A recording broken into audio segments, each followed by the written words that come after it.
So the next point is said to be a simple pendulum.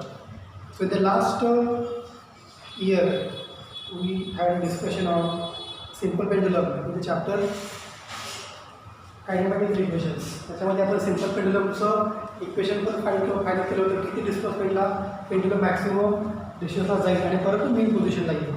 इथं आपण काय discuss करणार आहे, रिस्टोरिंग फोर्स त्याच्यामध्ये किती ॲक्ट झाला. Also in the last year we had discussion on conical pendulum. Conical pendulum आणि simple pendulum या दोघांच्यामध्ये काय नेमका फरक आहे, दॅट विल सी हिअर. हा सिंपल पेंडुलम जर घेतला, हा आता एक स्ट्रिंग आहे, हे वरचं काय आहे रिजिड सपोर्ट आहे आणि या ठिकाणी बॉब अटॅच केलेला आहे. Okay, this bob is attach to the light and inextensible. बघा खूप महत्त्वाचा हा पॉईंट आहे, इनएक्सपेन्सिबल. फोर्स जरी अप्लाय केला तरी स्ट्रिंगची लेंथ वाढत नाही, it remains the same even you apply the force to the other end, means the string is said to be a inextensible string.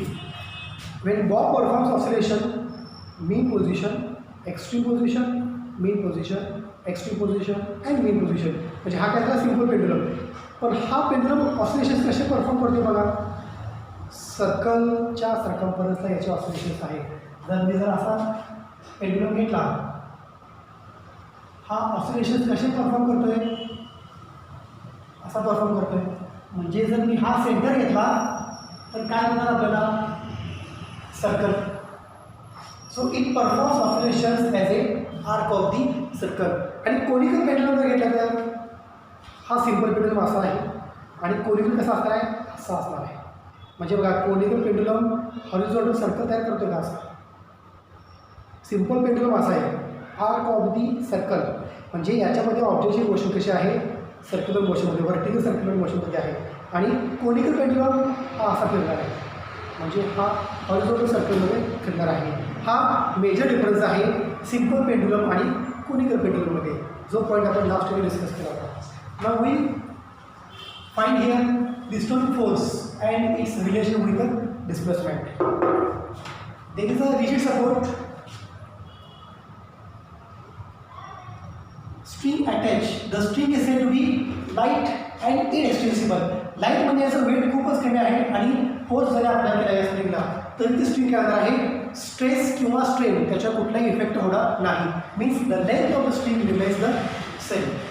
एका एंडला रिजिड सपोर्ट आहे, दुसऱ्या एंडला काय असणार आहे, देयर इज अ बॉब. बॉबचं सेंटर काय इथं आहे. Okay, the distance between center of the bob, center of gravity of the bob to the rigid support, it is called as the length of the string L. So heavy bob attached to light and inextensible string from rigid support, then this arrangement is said to be a simple pendulum. Then it performs the oscillations from its mean position to extreme position.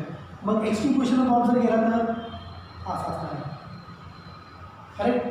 extreme position of bob गेला तर असा असणार आहे. Is it clear. आता मीन पोझिशनला या ठिकाणी आहे, म्हणजे बॉबवरती वेट कसं ॲक्ट होणार आहे, weight acting vertically downwards. Bob सेंटरला आहे, त्याच्यावरती वेट कसं ॲक्ट होणार आहे, M G. M is the weight of the bob आणि G gravity acting of the bob. At the same time बॉबवरती टेन्शन कसं अप्लाय होणार आहे, असं असणार आहे tension. So the bob which is experiencing two forces, one force it is said to be vertically upwards, that is a tension acting towards the rigid support.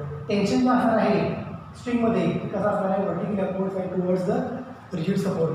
या ठिकाणी बघा बॉब जर घेतला तर याच्यावरती वेट कसं ॲक्ट होणार आहे, vertically downwards. त्यामुळे याच्यावरती दोन फोर्स ॲक्ट होणार आहेत at equilibrium position. If this bob is said to be displace, bob जर इथं आला तर काय होईल, वेटचं वेट इकडे येणार का, नाही. Weight remains in the downward direction. Bob extreme पोझिशनला आला, स्ट्रिंगची पोझिशन अशी असणार आहे, बरोबर. मग स्ट्रिंगमध्ये टेन्शन कसं अप्लाय झालं, असं अप्लाय झालं, करेक्ट. आता एम जी इथं इक्विलिब्रियम नव्हतं, एक्स्ट्रीम पोझिशन आल्यानंतर M G remains in the downward direction, but it resolves in two component.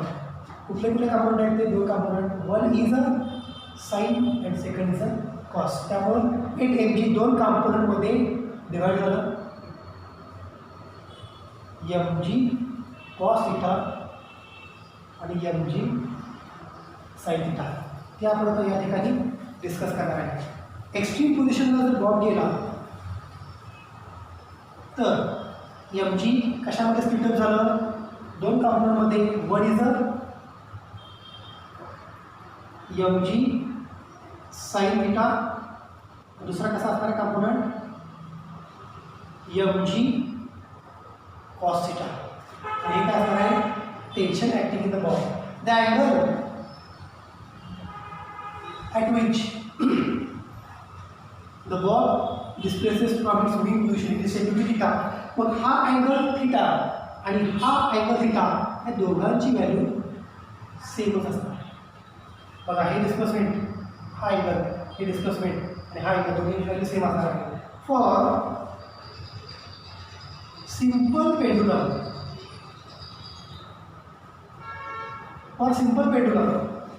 theta always nearly equal to 10 degree, or I can say it is always less than 10 degree. If it is less than 10 degree, then for this small displacement always sin theta is taken as a theta. हे फक्त लक्षात ठेवा. ही डिस्प्लेसमेंटची value theta आणि ही displacement दोन्ही same आहे. जर मीन पोझिशनला आलं तर हे पण थीटा 0 होणार आहे आणि हा पण थीटा 0 आहे. त्यामुळे हे डिस्प्लेसमेंट जे आहे इथून ते डिस्प्लेसमेंट या ठिकाणी असणार आहे. वेट एम जी दोन पार्टमध्ये फिट झाला. एम जी साइन थिटा जो कसा असणार आहे टुवर्ड्स द सेंटर आणि M G cos theta which is opposite to tension. मग या पोझिशनला बॉबवरती किती फोर्स ॲक्ट झाले, 4. कुठले पहिले फोर्स ॲक्ट झाले, एक फोर्स म्हणजे tension acting vertically upwards towards the rigid support. Second m G sine theta acting towards the centre. हा सेंटर कसा आहे बघा, हा सर्कल आहे. बॉक्सला असंच फिरला, it may produces circular motion with rigid support centre as a centre of the circle. म्हणून तुम्हाला बघा मी सांगितलं कोनिकल पेंडुलमचं सर्कल हॉरिझॉन्टल असतो आणि सिंपल पेंडुलम सर्कल हा वर्टिकल सर्क्युलर मोशनसारखा असतो. बघा for simple pendulum theta less than 10 degree then sine theta is nearly equal to theta. Now will find out कोणकोणती फोर्स ॲक्ट झाले. टी वर्टिकल अपवर्ड्स हा कुणाची बॅलन्स झाला, m G cos theta. M G cos theta vertically downwards which is balance by tension which is vertically upwards. आणि second force बघा हा M G डाउनवर्डच आहे. M जी sine theta हा कुणाच्या डायरेक्शनला बरोबर आहे, which force trying to put the body towards mean position, always restoring force trying to put the body towards mean position. म्हणजे ज्या दिशेला रिस्टोरिंग फोर्स आहे त्या दिशेलाच एम जी साइन थिटा आहे. आणि हे दोन फोर्सेस एकमेकांना बॅलन्स झाले. Tension T is equal to m G cos theta. So F is equal to m G sine theta.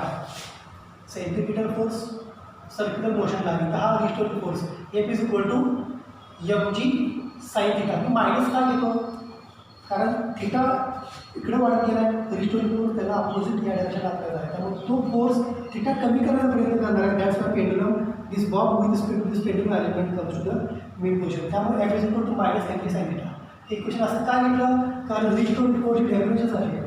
F is equal to minus K S. ज्या डायरेक्शनला डिस्प्लेसमेंट त्याच्या opposite डायरेक्शनला फोर्स, ज्या डायरेक्शनला थिटा वाढत गेला आहे त्याच्याबरोबर अपोजिट डायरेक्शनला फोर्स ॲक्ट होत जातो आहे. So F is equal to minus M G sine theta. But theta is nearly very small म्हणजे मला सांगितलं होतं लेस दॅन 10 डिग्री.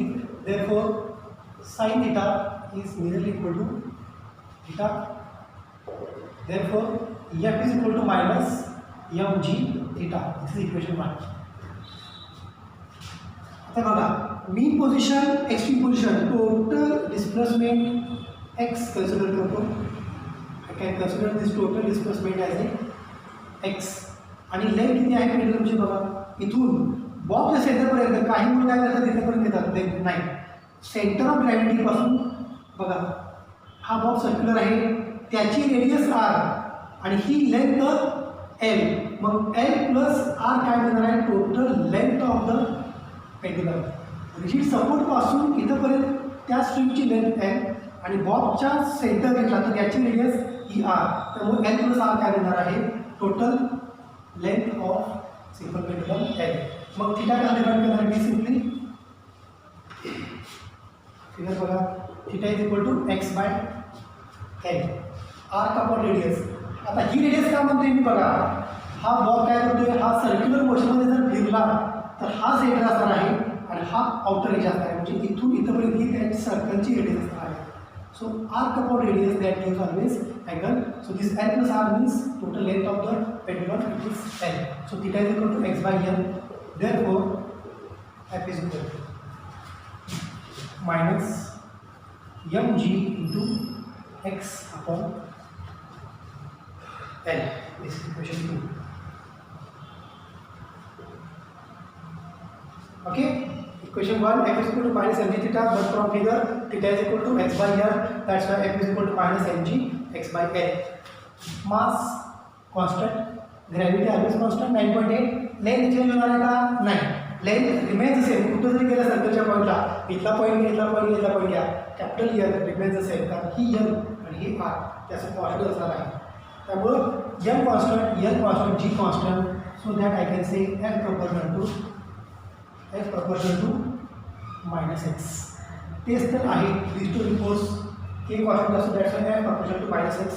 तेच मिळालं आहे F proportional to minus x. This is equation number 3. So in simple pendulum or in a spring mass system, always restoring force is proportional to x, such that x is in positive x position and it is always towards the center. Both are always oppositely directed, that's why it is proportional to minus x. So this is restoring force for the simple pendulum. Again, we are going to find here the value for the time period of simple pendulum and frequency of simple pendulum. So that we will discuss now.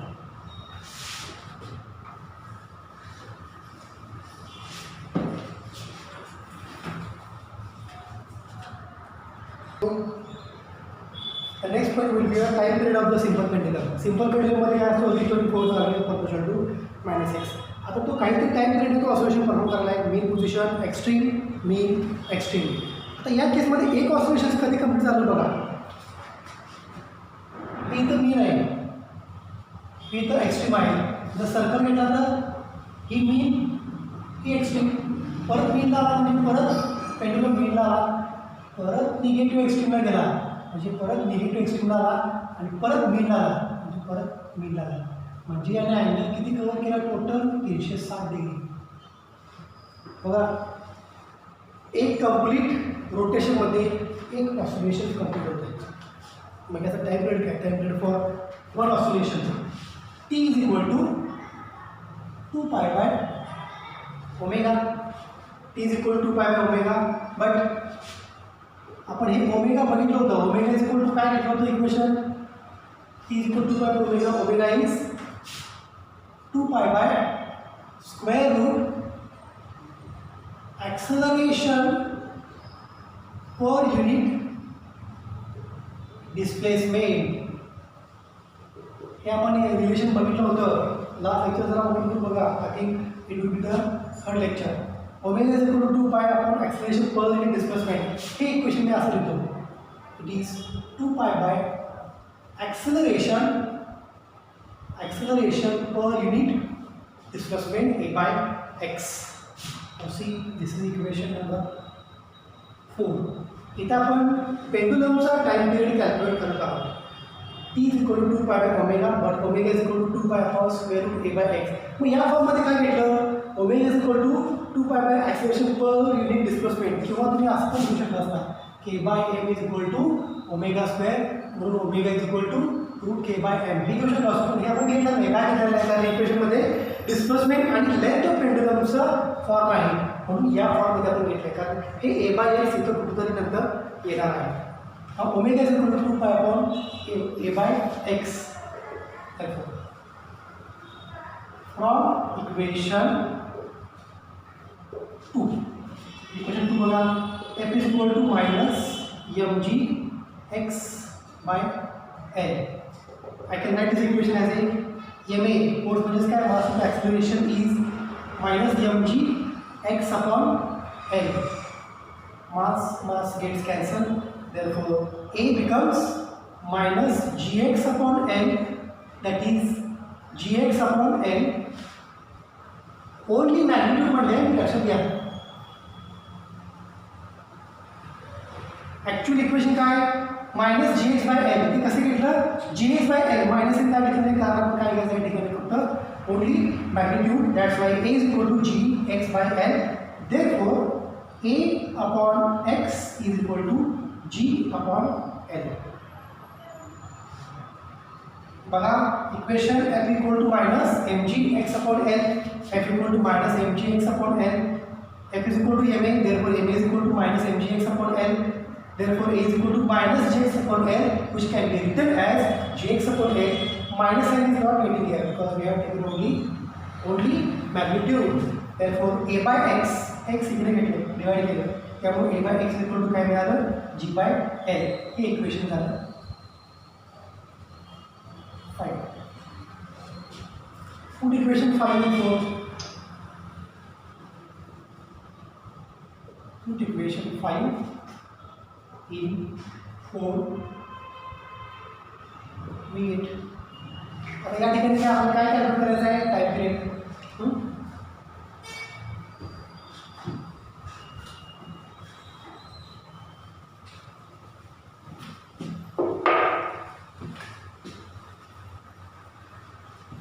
Therefore omega is equal to 2 pi divided by acceleration per unit displacement ची value काय आहे a by x is g by l. So I can write this as a g by l or I can write 2 pi square root it is g by l. Keep this value as it is. This is equation 6. T is equal to 2 pi, okay, by omega. Omega is equal to 2 pi for acceleration per unit displacement. So putting the value of omega, T is equal to omega is equal to 2 pi upon 2 pi square root g by l. So it is a square root L by G. Simple पेंडुलमचा pendulum बघा T is equal to square root of L by G आपल्याला या ठिकाणी मिळालेला आहे. So the time period of simple pendulum is equal to 2 pi by omega.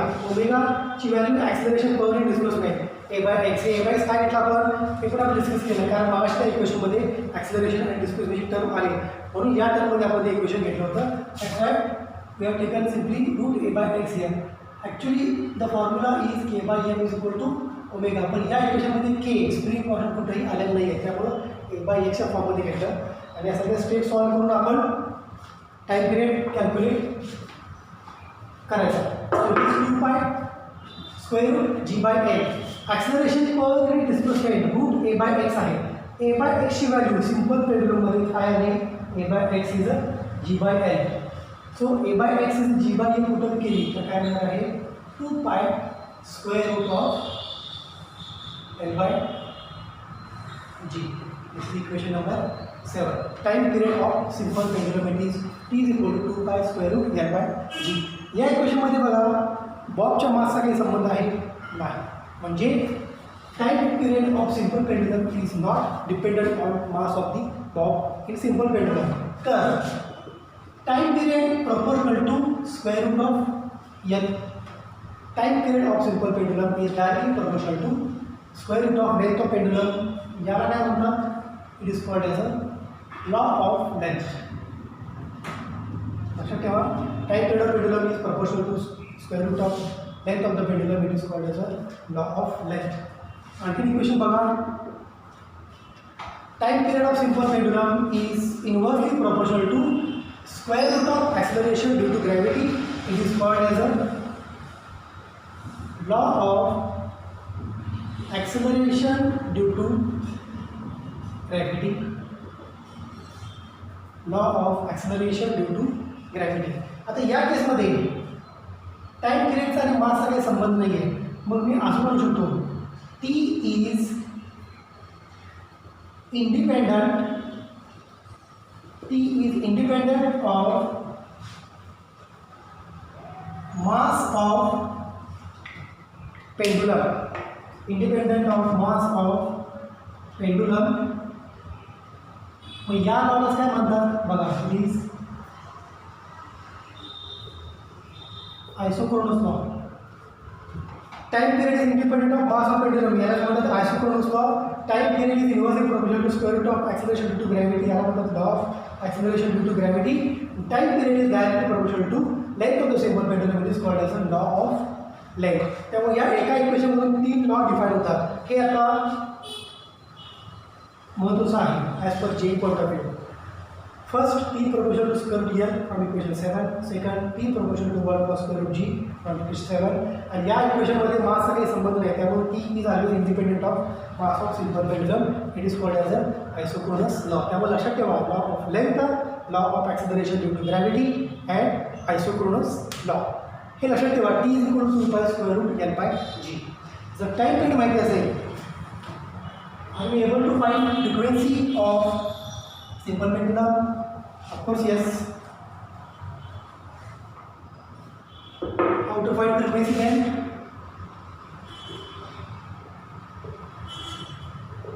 Frequency of simple pendulum. Frequency of simple pendulum. It is F is equal to 1 by T. Time किती calculate केला आहे 2 by square root L by G. So 1 upon 2 by square root of G by L. This is equation number 8. The time period माहिती असेल तर frequency काय आहे reciprocal for time period is equal to 1 by T. So 1 upon 2 by square root G by L. So here we had a discussion on crystalline force in the simple pendulum, time period of the simple pendulum and frequency of simple pendulum. Now we will move to the next point, that is the seconds pendulum. Simple pendulum and seconds pendulum.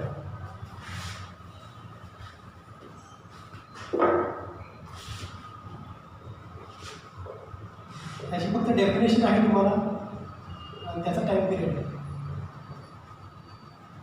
Seconds pendulum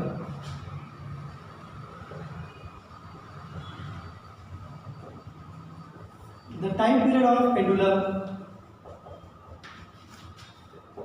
is said to be 2 seconds. It is called as seconds pendulum. अगदी simple definition आहे. ज्या पेंडुलमचा time period एका complete oscillation complete करायला 2 second लागतो त्याला काय म्हणायचं it is called as a seconds pendulum. So T is equal to 2 second जर असेल तर त्या पेंडुलमची लेंथ काय बघा. Using the equation 7 using equation 7 T मी TS लिहितो time period of seconds pendulum जो किती असणार आहे 2s. TS is equal to 2 seconds. It is said to be a second. TS is equal to 2 pi square root length of seconds pendulum I can write as a LS upon G. Therefore 2 is equal to TS will look at 2 is equal to 2 pi square root LS upon G. 2 gets cancelled. Therefore 1 is equal to pi square root LS by G.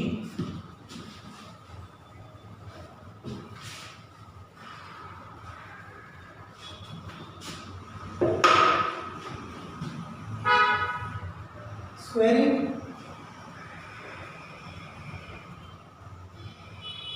the equation. Square का क्या होगा 1 equal to pi square LS upon G. Therefore length of second pendulum always G upon pi square. Length of second pendulum it is LS equal to G upon pi square. Here example question is on for 2 marks. Find the length of seconds pendulum. If the time period of seconds pendulum is said to be 2 seconds. Second pendulum is time period of pendulum is said to be 2 seconds. Then such type of simple pendulums are called as a seconds pendulum. And the actual result is equal to second घेतली तर seconds pendulum length तुम्हाला काय मिळणार आहे LS is equal to G upon pi square. So here is the end of this point of simple pendulum and seconds pendulum. Okay, thank you.